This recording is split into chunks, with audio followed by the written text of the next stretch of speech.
What is up, ladies and gentlemen? This is Kanga Ruthless, and I'm bringing you yet another StarCraft 2 commentary.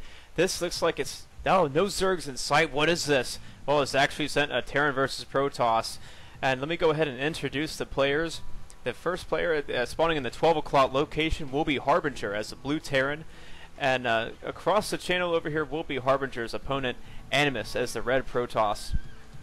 And so for those of you who do not know, Harbinger is also known as Scarlet. Harbinger is a moderator on the StarCraftCentral.net forums, as well as the NerdyShore.com or .net forums, and known there as Scarlet.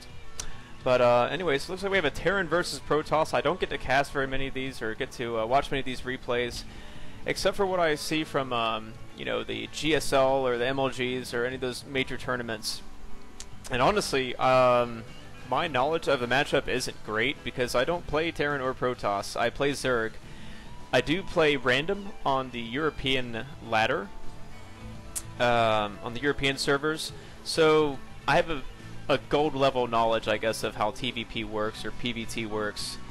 But, you know, from watching the other casts and, you know, hearing the analysis from other casters, I might be able to provide some insight and, you know, kind of show you how this game is supposed to work out.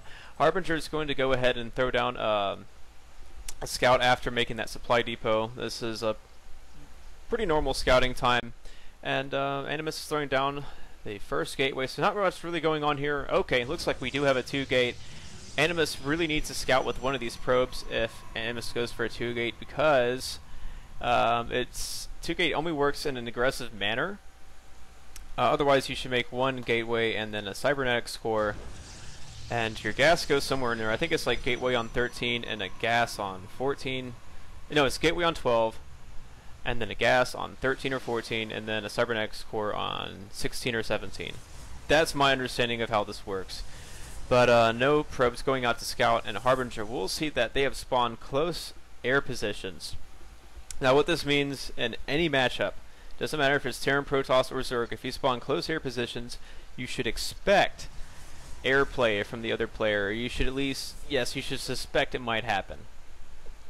And as we will see here, it's like Harbinger has thrown down one refinery already, so we are going to see some tech out of Terran. If Harbinger throws down another refinery, it will almost certainly be, yes, second refinery does go down. So what we can expect here is either a fast drop play or a fast Banshees. We will see which does happen. Tech Lab going down on the barracks, and this will either mean fast Marauders or fast Stem. And Harbinger is throwing down a second barrack, so it should be safe from any aggression that Protoss does send her way. And she's walled off. No Zealots are going to get in. These Marines can just peck away while the SCVs auto-repair the supply depots. So this is why 2-gate is really bad against Terran. They can just wall off and you lose. And you want to make that cybernetics core a lot faster. Start on that warp gate research. I'm not sure why Animus is deciding not to go on warp gate research. Why Animus is not using any of the Chrono Boost. This is bad macro. Bad, bad, bad. Do not do what the Protoss player is doing. This is a terrible build. So it looks like we're going to be making 6 Zealots. There are no Stalkers in sight, and so if Harbinger 1 or 2 could run in here with Marauder and a couple of Marines and just kill everything. It looks like Concussive Shells is about to complete here. Another Tech Lab going down on the second barracks in a factory.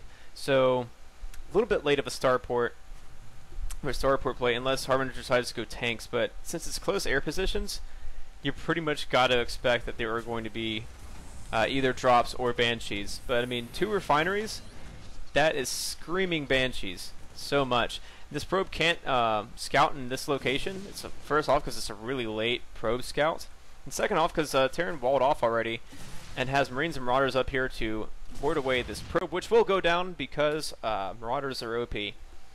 Not really, but looks like Stem starting for Harbinger, and gonna throw down a third barracks. So, not really sure what this means. Okay, no, gonna throw down, yes, a starport and a Tech Lab onto the factory.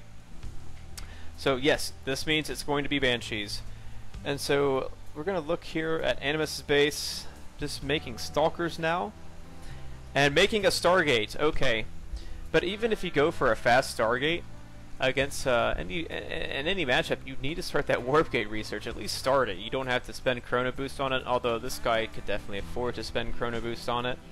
I mean, if it goes to waste, it goes to waste. You will never get back that unused chrono boost. Forge going down. Not sure why. You might throw down the Forge in case you went into fast expand. Okay, there we go. So it looks like Animus will fast expand. I mean, it is 7 minutes into the game, but there's no warp gate research. There's no air units. There's no cannons. This is just a terrible build. Don't do it. It's horrible. Horrible, horrible, horrible. And it looks like this factory will be floating off, and 2 starports going up in Harbinger's base. So 2 port Banshees. This will beat the living crap out of Animus's build. Seriously. There's no detection. The probe could send like 1 cannon maybe right here, 1 cannon in the probe line, and then another cannon down here where there are no pylons for them to be powered. No pylons down here, but it's not a big deal since warp gate research hasn't even been started. So it's not like Animus could warp in any reinforcements. And Animus is also supply locked, so we'll need to throw down a pylon somewhere eventually. But that will not be the case. Meanwhile, Harbinger has started production of Cloak, and 2 Banshees are on the way, as well as a command center. So behind this, Harbinger will be expanding. We'll have a pretty good economy. And since Animus has failed to make any cannons or robotics bay, looks like a second Stargate and a fleet beacon. I kid you not, it's throwing down a fleet beacon. So it looks like we're going for speed rays or we're going for carriers. We will see which Animus decides to do. This is pretty wonky strat. And gosh, look at all that chrono boost. It could be used on something else. I mean, it could be used on these gateways, on, you know, making a void ray or something. This is just a... Okay, you can use the chrono boost on this shield. +1 shield. Alright, you don't get that for void rays. You almost certainly get that for carriers. Because those interceptors have such low health, shields help them out a ridiculous amount. But you know what was really good against carriers? Stemmed Marines. And Harbinger has plenty of those. Plenty of those around. Stem is already complete. 2 Banshees are on the way. And Harbinger, yes, Harbinger scouts all of this. It looks like, you know, when your opponent goes fast tech like this, the best thing that you can do is just to go kill them. And neither player really wants to push up, but Harbinger has another 2 Banshees on the way. We'll have 4 Banshees total. And so this is a build order fail from the Protoss. Protoss is not going to have any detection to speak of. It's starting production on a carrier. Goodness, look how big that guy is. But oh no, carrier, not going to be able to make it out because these Banshees are going to start pecking away at this starport. And I say pecking away, but look how much DPS 3 Banshees have. And Animus just can't do anything. There's no detection. And these Banshees, let's see what they have. 12 damage, so 12 times 4 is 48 damage per volley.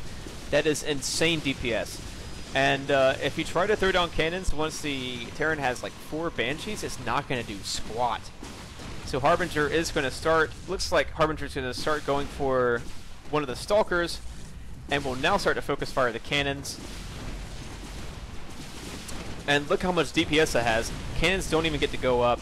The Stalkers are going to try and focus fire the Banshees, but there's just so many Banshees here. That is so much DPS. There is nothing that Animus can do at this point. Harbinger is just 1. Behind this, Harbinger has expanded. It's dropping mules. You might as well just drop him in the base. The game is over. Because old buddy doesn't have detection. Harbinger's going to lay waste to this probe line, and Animus rage quits. And so there you go, ladies and gentlemen, my first PvT cast, and we get to see fast Banshees versus fast Carrier. That was very exciting indeed. In fact, it feels like this was a fun day Monday of sorts. Could have been. But anyways, nice build from Harbinger, realizing that since close air positions means that you can go for airplay, 2 port Banshee is actually really freaking strong. And so that was the build order fail from Protoss and the build order win from Terran. So anyways, that'll do it for that replay. And as always, if you guys have replays of your own that you would like casted, send them to me at kangaroothless@gmail.com. I'd be more than happy to cast them. I'll cast any and all leagues. And that'll do it all for this cast. Hope you guys enjoyed it. Peace.